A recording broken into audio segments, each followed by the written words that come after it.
उससे चार्ज लगेगा। तो हम उसी में बिल भी जोड़ देंगे ना आपको। तो जब भी होगा, जब भी हो जाएगा आप इसमें सूची ले जाओ ना। उभर कर हम सबके सामने आया है। ऐतिहासिक एवं समाज शास्त्रीय महत्व रखने वाला यह साहित्य गिरमिटिया जीवन का दस्तावेज है। आज भी गिरमिटिया देशों में हिंदी साहित्य का सृजन हो रहा है, जिसकी दशा एवं दिशा पर विचार करने के लिए अंतर्राष्ट्रीय संगोष्ठी का महत्वपूर्ण आयोजन करने हेतु मैं पुनः केंद्रीय हिंदी संस्थान के पदाधिकारियों को धन्यवाद देती हूँ।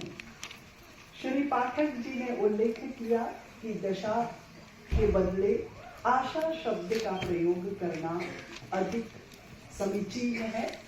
मैं उनके इस विचार का समर्थन करती हूँ। दशा में दुर्दशा भी है, परंतु दुर्दशा का चिंतन करना भी आवश्यक है। गहन चिंतन नहीं करेंगे तो आगे की आशा कैसे बनेगी। तो नकारात्मक से ही हम सकारात्मक की ओर बढ़ते हैं। गिरमिट काल की शुरुआत में लोक गीतों तथा लोक कथाओं द्वारा भारतीयों की सृजनात्मक अभिव्यक्ति हुई। अधिकांश मजदूर अशिक्षित थे, अतः उनके द्वारा हिंदी में लेखन नगण्य था। जो एकाध पढ़े लिखे भारतीय मजदूर थे, उन्होंने हिंदी साहित्य का सृजन सामान्य रूप से कविताओं के लेखन से आरंभ किया।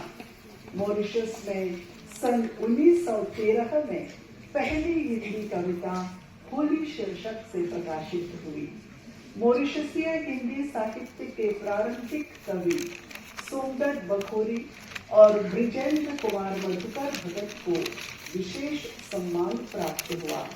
गिरमिटिया हिंदी साहित्य के प्रारंभिक दौर में दक्षिण अफ्रीका में प्रोफेसर रामभजन सीताराम और फिजी में पंडित तोताराम सनाढ्य, गयाना में पंडित रामलाल, सूरीनाम में श्री अमर सिंह रमन जी और त्रिनिदाद में प्रोफेसर हरिशंकर आदेश के नाम बहुत ही सम्मान के साथ लिए जाते हैं। गिरमिटिया देशों में भारतीय मजदूरों की संतानें धीरे धीरे शिक्षित होने लगी और इन देशों में स्वतंत्रता के उपरांत हिंदी साहित्य के सृजन को गति प्राप्त हुई और साहित्यकारों की नई पीढ़ी क्रमबद्ध रूप से सभी विधाओं में रचनाएं करने लगी। मॉरिशस में अभिमन्यु अनंत, रामदेव धुरंधर, हेमराज सुंदर आदि के साहित्य कर्म का बहुत बड़ा महत्व है। इसी प्रकार दक्षिण अफ्रीका में उषा शर्मा जी, फिजी में पंडित कमला प्रसाद मिश्र जी, त्रिनिदाद में सुमति करीम जी, डॉक्टर राम प्रसाद परसराम जी एवं ये त्रिनिदाद में और सूरीनाम में बिहारी लाल कल्लू जी, रामदेव रघुवीर जी आदि ने मुख्य रूप से हिंदी साहित्य का सृजन किया। उनका कार्य उल्लेखनीय है। गिरमिटिया प्रवासी हिंदी साहित्य में स्वदेश और परदेश के द्वंद्व तथा गोरे मालिकों के शोषण का मुख्य रूप से चित्रण हुआ है। इस संदर्भ में सूरीनाम के श्री महदेव खुनखुन लिखते हैं, गला काट के धनवान भये, चले वह छाती उतान, गधा बैल बन के भोगो, सही है ओकर पहचान। मजदूरों की पीड़ा, पश्चिमी सभ्यता का प्रभाव, जीवन मूल्यों का हनन, हिंदी भाषा एवं भारतीय संस्कृति के प्रति प्रेम आदि पर प्रकाश डाला गया। विश्व विख्यात मॉरिशसीय साहित्यकार अभिमन्यु अनंत ने हिंदी की सुरक्षा के संदर्भ में लिखा है, छीनने नहीं दूंगा तुम्हें लेकिन अपनी पहचान, अपनी भाषा। नई अनुभूतियों की अभिव्यक्ति के साथ गिरमिटिया प्रवासी हिंदी साहित्य नए जीवन का स्वप्न दर्शाता है। जिस गिरमिटिया देश की जमीन पर हिंदी साहित्य रचा गया, वहाँ के परिवेश और भौगोलिक स्थिति पर प्रकाश डाला गया। साथ ही उस देश में प्रयुक्त होने वाली हिंदी भाषा, उसके व्याकरण का नया ढांचा और नई शब्दावलियों का प्रयोग आदि विशेषताएं गिरमिटिया प्रवासी साहित्य को एक अलग पहचान दिलाते हैं। प्रवासी हिंदी साहित्य की अपेक्षाएं विषय पर अपने आलेख में डॉक्टर विनय सिपिजोरी लिखते हैं, प्रवासी साहित्य को हर हालत में अपनी एक अलग पहचान के साथ सामने आना था। भारत के साहित्यिक स्वर को अपनाते हुए भी उसे भिन्न होना था।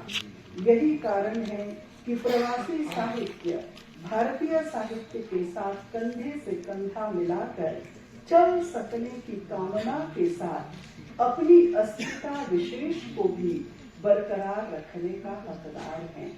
प्रवासी हिंदी साहित्य का प्रमुख स्वर वही है जो विश्व साहित्य या भारतीय साहित्य का रहा है।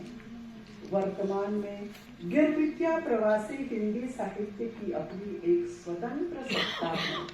इसके पठन को बढ़ावा देना आवश्यक है। विश्व हिंदी सचिवालय हर वर्ष आप्रवासी दिवस के अवसर पर गिरमिटिया हिंदी साहित्य पर ऑनलाइन अंतर्राष्ट्रीय संगोष्ठी का आयोजन करता है और हर महीने के प्रथम शनिवार को हिंदी साहित्य के प्रति अभिरुचि विषय पर आभासी कार्यक्रम का आयोजन करता है, जिसमें विभिन्न देशों के बच्चे, किशोर और युवा हिंदी साहित्य और प्रवासी हिंदी साहित्य। तो गिरमिटिया समुदाय ने शारीरिक और मानसिक त्रासदी को झेलते हुए भारत की संस्कृति को बनाए रखा है।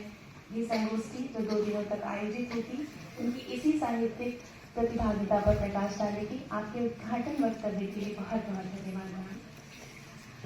अब मैं डॉक्टर नरेंद्र भागवत पाठक सर को, जो सदस्य हैं साहित्यिक अकादमी नई दिल्ली, आप KT Somaiya arts and commerce college के वाइस प्रिंसिपल और कॉमर्स विषय के प्रोफेसर रह चुके हैं।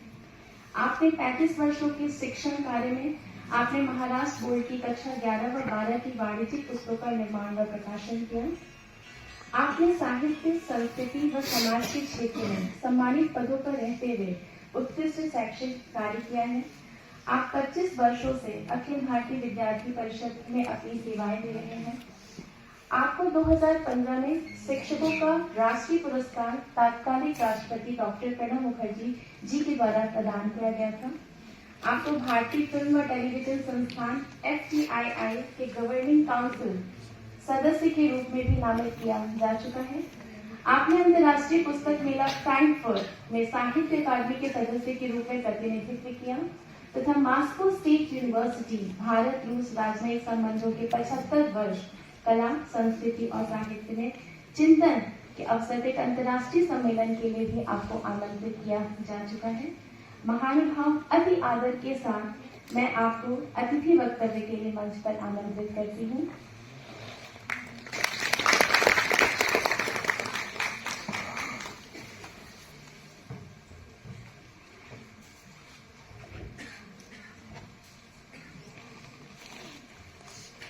आज के इस संगोष्ठी के आयोजक तथा केंद्रीय हिंदी संस्थान के निर्देशक डॉक्टर सुनील कुलकर्णी,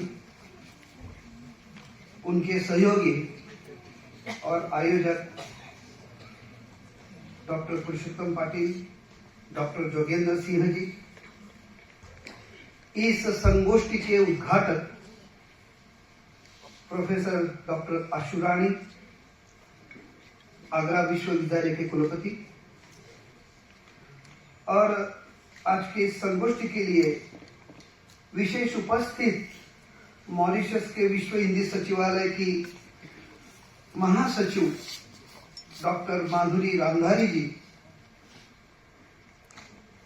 मंच के सामने बैठे हुए हमारे दोस्त डॉक्टर ऋतुपर्ण, डॉक्टर कर्नावत जी, और सभागार में उपस्थित हिंदी प्रेमी, हिंदी अभ्यासक, छात्र बंधु भाई,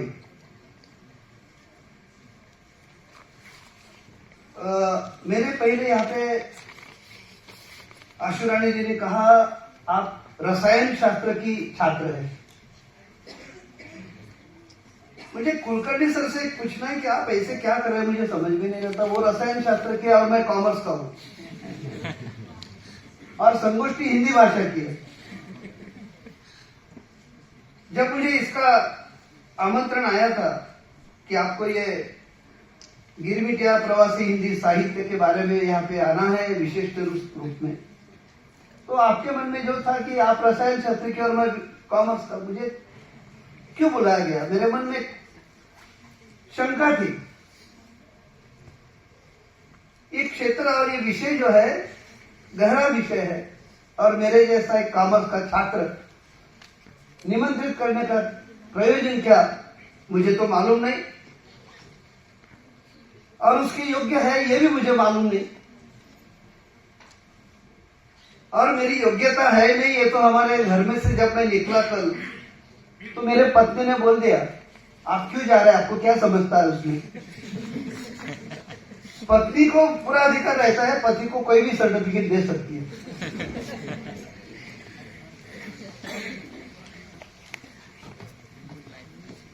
हंसी मजाक की बात छोड़कर मैं थोड़ा गंभीरता से इस विषय की तरफ देखता हूं। हमारे संगोष्ठी का विषय है गिरमिटिया प्रवासी हिंदी साहित्य, दशा और दिशा। थोड़ा सा मैं इसमें शीर्षक के ऊपर चिंतन कर रहा था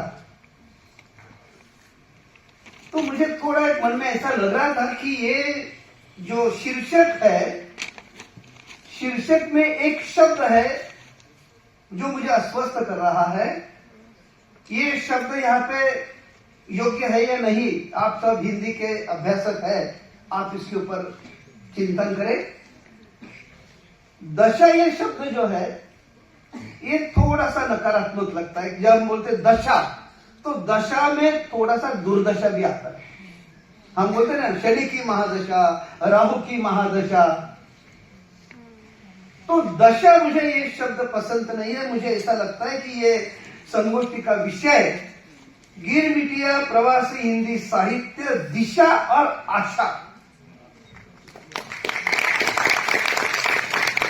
हमारी बहुत सारी आशाएं हैं और पूरे विश्व में जहां जहां हमारे गिरमिटिया भाई बहन है उनके तरफ से हमारी बहुत आशा आकांक्षा है, उससे अच्छा भविष्य है।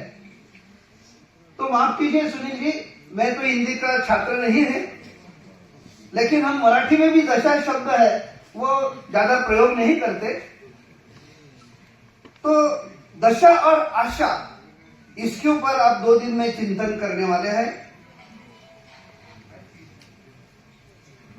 कुछ समय तक बराबर चलने या बने रहने वाली कोई ऐसी विशिष्ट अवस्था जिसमें कोई घटना अथवा बात हुई हो, होती हो, ऐसी जो उसे हम स्थिति कहते हैं। मुझे लगता है आपने ये जो शब्द प्रयोग किया वो स्थिति, इस केंद्रीय हिंदी संस्थान, उच्चतर शिक्षा विभाग, शिक्षा मंत्रालय, भारत सरकार के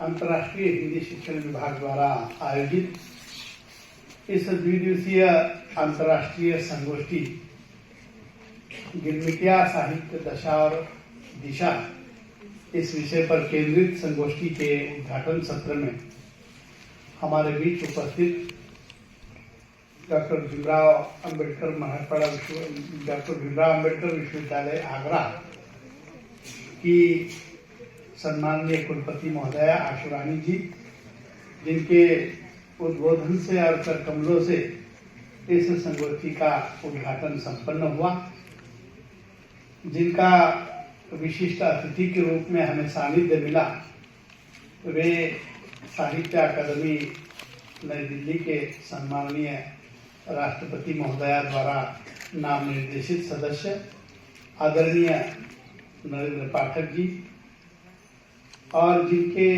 बीज वक्तव्य से इस संगोष्ठी का प्रारंभ हो रहा है, ऐसे विश्व हिंदी सचिवालय की महासचिव डॉक्टर रामधारी दिनकर जी, जिनके कुशल संयोजन में यह संगोष्ठी संपन्न हो रही है, वे अंतर्राष्ट्रीय हिंदी शिक्षण विभाग के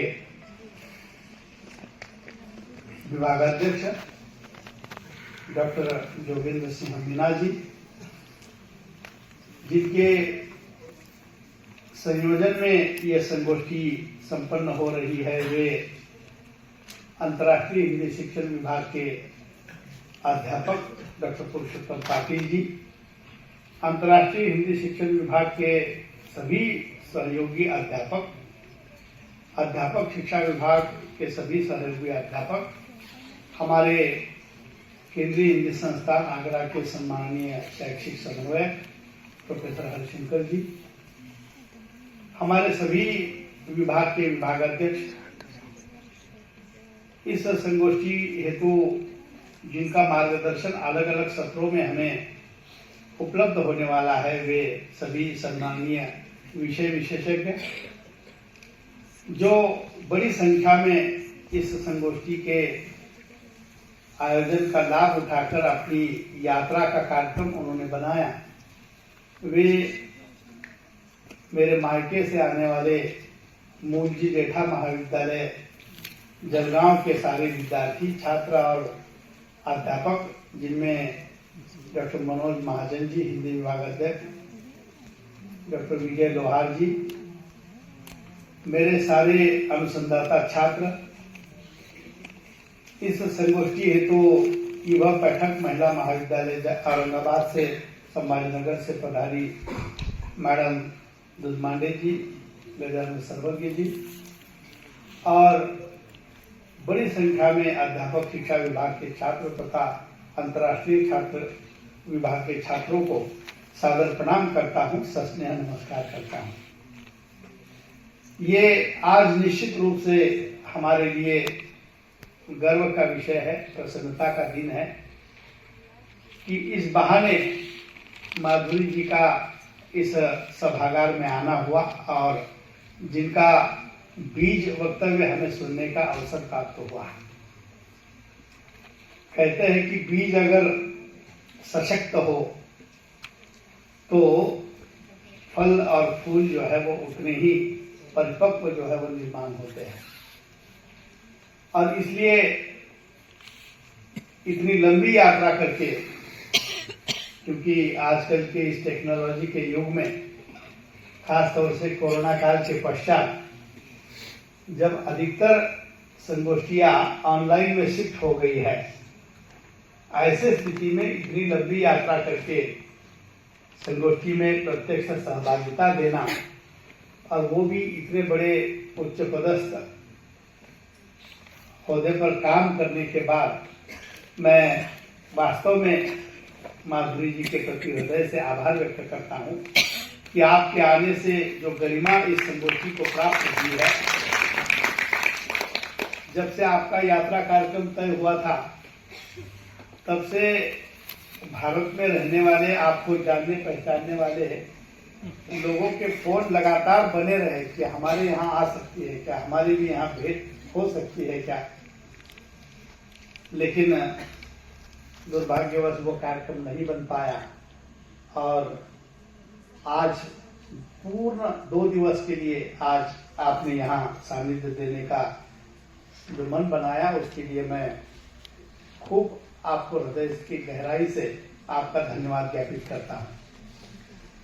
हमारे बीच इस सत्र के उद्घाटन के लिए आशुरानी जी पधारी थे। आदरणीय नरेंद्र पाठक सर ने कहा कि एक रसायन के है और एक कॉमर्स के है, और इस विषय से उनका क्या संबंध रहा है, लेकिन जब आपने दोनों को या दोनों का संबोधन जब सुना तो संबोधन को सुनते ही हमें पता चला होगा कि इनका और इस विषय का कितना गहरा संबंध है। आशु रानी जी बड़ी रसायन की छात्रा रही है, लेकिन ये इस आगरा विश्वविद्यालय में कुलपति के रूप में कार्य कर रही है। और आगरा हमारा पड़ोसी विश्वविद्यालय है। घर में जब कार्यक्रम होता है तो पड़ोसी को बुलाने की पद्धति, परंपरा और हमारे संस्कार भी रहे हैं। और उसी के कारण आशु रानी जी बहुत लंबे समय से हम उनको बार बार आग्रह कर रहे थे, परंतु वो समय नहीं निकाल पा रही थी। आज उन्होंने, उनके यहाँ साक्षात्कार चल रहे हैं, उस साक्षात्कार के